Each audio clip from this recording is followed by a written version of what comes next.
Hello, guys. My name is Nicholas Earle, and welcome back to another edition of Talking Baseball with the Earle Brothers. Another MLB call-up breakdown, and this is a fun one here. This is one I've been looking forward to for a little bit now. Obviously, he hasn't been in the majors the minor leagues for too long, but I remember watching him last year at Wake Forest, and we are talking about Chase Burns, the right-handed pitcher.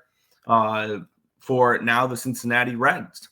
Let's take a look over Chase Burns here, as he was actually drafted twice in the MLB draft. He was drafted by the San Diego Padres back in 2021 in the 20th round out of high school. He ended up declining that and opting to go to college, which was a good decision for him because in 2024, just last year's draft, drafted second overall out of Wake Forest. Now, he didn't start with Wake Forest. He started with the Tennessee Volunteers in 2022 and 2023. Was pretty solid in 2022. Had 80 and a third innings pitched, an 8-2 record, through to pretty solid numbers, a 2.91 ERA, and just looked really strong. In 2023, he was 5-3 with a 4.25 ERA, so not as good. 72 innings pitched. They used him a little bit in the closer's role as well before he finally got an opportunity to start. And he did get an opportunity to start. And this is what really lifted his draft prospect here. When he transferred to Wake Forest, went 10-1 with a 2.7 ERA and 100 innings pitched in that final year. I remember watching him live. It was one of the best games I've ever been to, where it was the regional in Greenville against ECU. And it was Chase Burns versus Trey Savage. It was a great matchup. Dixon Williams ended up taking him deep for a 3-run shot, but that's beyond the point. I believe that was his only loss that year, potentially, was that game in the regionals.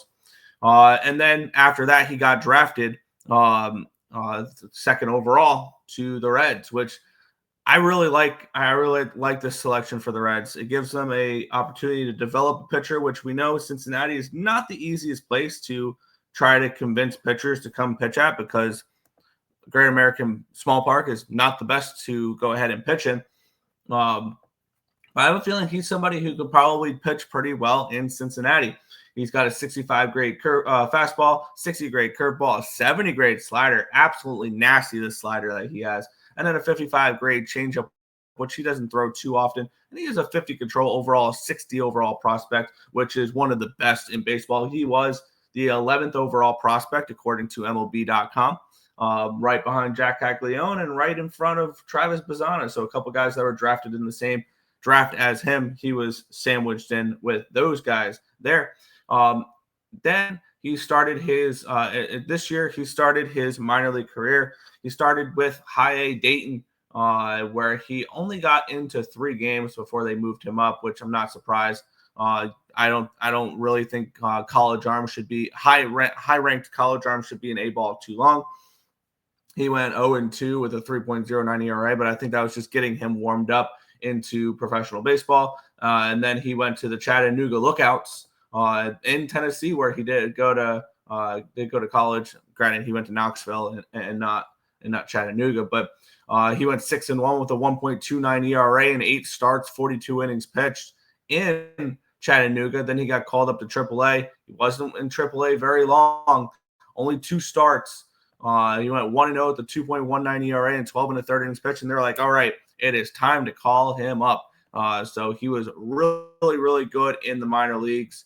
And what to expect? This is a fun one here. What to expect from Chase Burns? And for me, with his control being the way it is, I think this is potential ace material, potentially. With him sitting high 90s and maxing out around 102, 103 on the fastball, I think he has the opportunity to be a really solid front-end starter. I think that Hunter Green and Nick Lodolo right now, I would rank higher than him, but I think he's the 3 starter right now with the potential to be the ace in a couple years. In a rotation with Nick Martinez and Brady Singer and things along those lines. I do think that he can rank higher in that rotation, and he could be really good. If his control is not the greatest. We're having the same conversation that we did with Jacob Mizorowski. But Burns, but I think that he's a starter. If he's not a starter, we saw it in Tennessee, he can be a filthy closer. But where does he fit? He's in this rotation for a long time to come.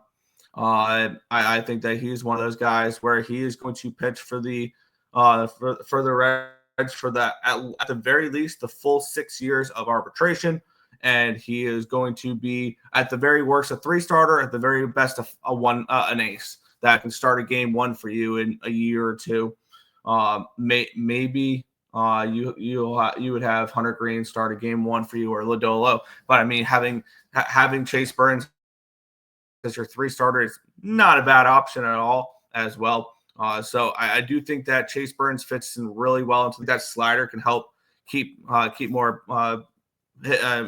contact on the ground, which you're going to need to do at that Great American Ballpark in Cincinnati there. I think he's going to be able to pitch well in that ballpark. I think his stuff matches up really well with it, and I expect Chase Burns to be really, really good in the major league level. So that is the full breakdown for Chase Burns, the 11th overall prospect, the number 1 prospect in the Cincinnati Reds farm system as well. So he is definitely very, very highly touted. He'll be pitching Tuesday against the Yankees. So looking forward to seeing him make his debut there. I mean, you look at this Reds top 100. They've got a lot of good prospects. They've already got Rhett Lauder. Unfortunately, he's injured, but he's already up at the major league club. And Chase Petty's been up and down as well. He's the 84th ranked prospect. So the Reds do have some prospects coming up as well, with Sal Stewart, Cam Collier, and Edwin Arroyo as well. They'll expect them next year, though. But this is Chase Burns, and I think he's going to be very, very solid here for the Reds going forward. So that is the breakdown for the call-up for Chase Burns. If you guys have any questions, leave them down in the comment section below. Are you guys looking forward to seeing Chase Burns making his debut and pitch for the Reds? Also, let me know down in the comment section below. But that's going to do it for this one. I want to thank you guys, as always, for watching, and we'll catch you guys in the